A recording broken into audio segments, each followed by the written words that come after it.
Hoje é quarta-feira, dia 18 de agosto de 2021. E o tema que estudaremos na nossa lição da Escola Sabatina será Cansado demais para fugir.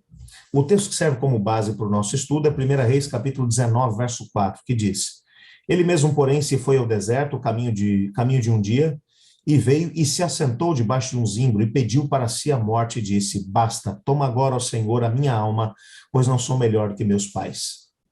Você está no canal? Eu estudo a lição com o pastor Samuel Camilo.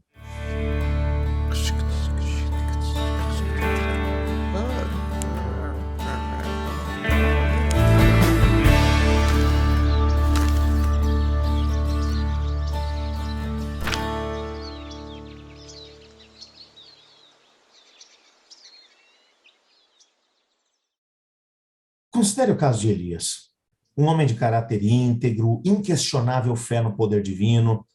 Ao longo de 3 anos e meio de fome, ele confiou em Deus para o seu sustento. Nenhuma vez o Senhor o decepcionou. Elias foi guiado por Deus para poder saciar a sede no ribeiro de Querite.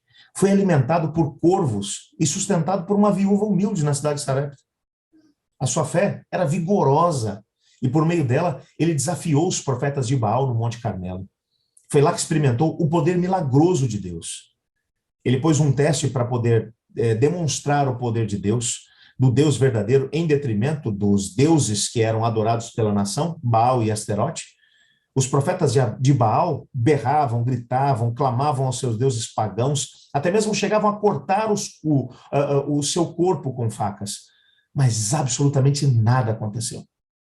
Elias derramou água sobre o altar, buscou fervorosamente a Deus e desceu fogo do céu e consumiu o altar, o sacrifício, a lenha e ainda a água que estava em volta do próprio altar.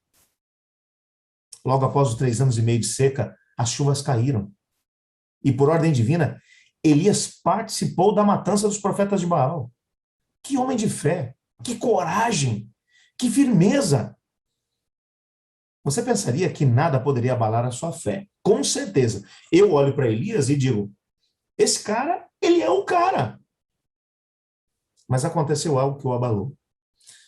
E a gente precisa lembrar que não existe ninguém que está imune de ser abalado por uma situação ou por outra. Quando Acabe contou a Jezabel sobre os acontecimentos, ela ameaçou a vida de Elias. Lá em 1 Reis, capítulo 19, versos 1 e 2, o texto diz: Acabe fez saber a Jezabel tudo quanto Elias havia feito, e como maltratara, e como matara todos os profetas à espada. Então Jezabel mandou um mensageiro a Elias para dizer-lhe: façam-me os deuses como lhes aprouver, se amanhã essa hora não fizer eu a tua vida como fizeste a cada um deles. E o corajoso profeta, que havia estado no Monte Carmelo perante os profetas de Baal e Asterote, fugiu rapidamente sob a ameaça de uma rainha, de uma mulher iníqua.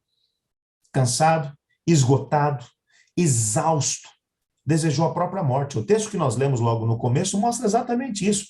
A oração que ele fez, aquilo foi uma oração. Ele, Senhor, chega, eu estou cansado, não sou melhor do que os meus pais, do que o povo dessa nação, me deixa morrer.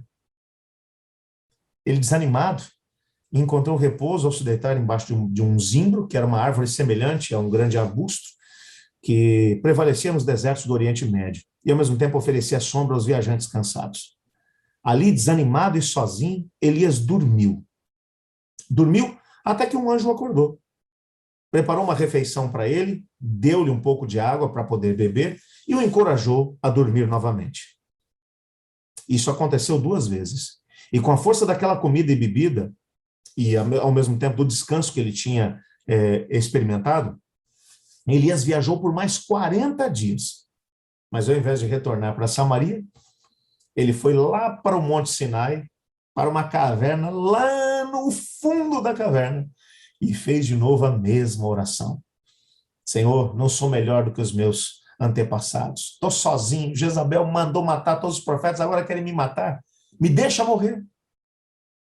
Existem algumas lições vitais nesse relato. Até mesmo o povo de Deus, às vezes, fica desanimado. Elias, isso aqui é uma coisa fantástica, ele logo seria arrebatado sem ver a morte. Mas ele também teve momentos difíceis. Elias representa a nossa geração. A geração que com certeza verá Cristo voltando em poder e glória e subirá para o céu sem ver a morte. Mas observe como Deus lidou com a decepção de Elias. Deus não pregou um sermão para o profeta sobre falta de fé. Não.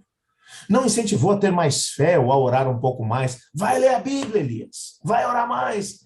Vai olhar para trás, para a história, para ver o que eu fiz por você já. Como você demonstra tão pouca fé? Nada disso aconteceu. Mas carinhoso Deus fez, sabe o quê? Deu a Elias uma boa refeição saudável, água refrescante, uma boa noite de descanso e ficou do seu lado em todos os momentos. Às vezes a melhor coisa que nós podemos fazer por um amigo que está desanimado é estar presente, para poder encorajar essa pessoa e, ao mesmo tempo, a ajudar, a cuidar das necessidades dela. Sabe, é extremamente importante que nós não critiquemos quando alguém está doente. Embora a doença possa ser até mesmo o resultado de escolhas inadequadas, principalmente em relação ao estilo de vida. Mas quando uma pessoa está enfrentando uma situação complicada, o que elas precisam é de alguém que simplesmente esteja lá, junto, ajudando. Sabe, quando nós olhamos para a história de Elias, a gente descobre algumas coisas realmente fantásticas. Quando Elias finalmente se aquietou, ele foi tomado pela culpa. Ele percebeu que a sua saída rápida tinha desperdiçado o que tinha sido a grande oportunidade para poder reformar Israel. Deus queria reformar Israel e ia usar Elias para isso. Ele percebeu que tinha decepcionado os que precisavam dele. E ele não podia fazer nada a respeito disso. Em uma dolorosa autorreflexão, conhecendo a história de Israel, ele se viu como realmente era. E a revelação de quem nós somos, às vezes, é dolorosa. Nós devemos ser gratos pela promessa de que, embora sejamos pecadores, em Cristo Jesus, nós temos a oportunidade de poder receber graça e misericórdia. Existe esperança até para o maior dos pecadores. Nós podemos reivindicar a justiça de Cristo Jesus. No entanto, a depressão, ela consegue nos sugar para um sombrio redemoinho de aversão a nós mesmos. E às vezes nós começamos a pensar que a morte seria a única saída. E esse parece ter sido o caso de Elias. Tudo aquilo que ele tinha tentado fazer tinha dado errado, ele tinha falhado. E agora se sentia sozinho. Por isso ele disse: basta, Senhor, tira a minha vida, porque eu não sou melhor que os meus pais. Mas aqui, mais uma vez, a boa notícia é que o grande médico, ele não condenou Elias. Deus entende melhor do que nós o que nós enfrentamos quando lutamos contra a depressão. Há um texto que vai aparecer no nosso guia de estudos, que eu quero terminar com ele, que é do livro Caminho a Cristo, na página 97, onde a senhora White diz assim: pode ser que não tenhamos fortes evidências nesse momento de que o nosso Redentor inclina o rosto sobre nós em compaixão e amor, mas é isso que acontece. Podemos não sentir seu toque visível, mas sua mão compassiva e amorosa estará sobre nós. Foi o que ele fez com Elias. E é o que ele está disposto a fazer conosco ainda hoje. Vamos orar pedindo a Deus para que ele nos ajude a podermos sentir o seu toque amoroso, ou que nós sejamos o toque amoroso de Deus para alguém que esteja enfrentando esse tipo de situação. Obrigado, Senhor, porque em tua palavra descobrimos que o Senhor sempre está do nosso lado, mesmo nos momentos mais difíceis.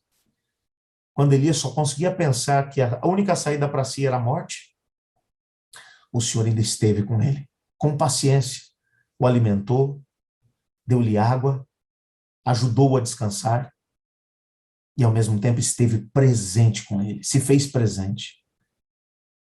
Obrigado, Pai, porque nós sabemos que o Senhor continua sendo o mesmo Deus.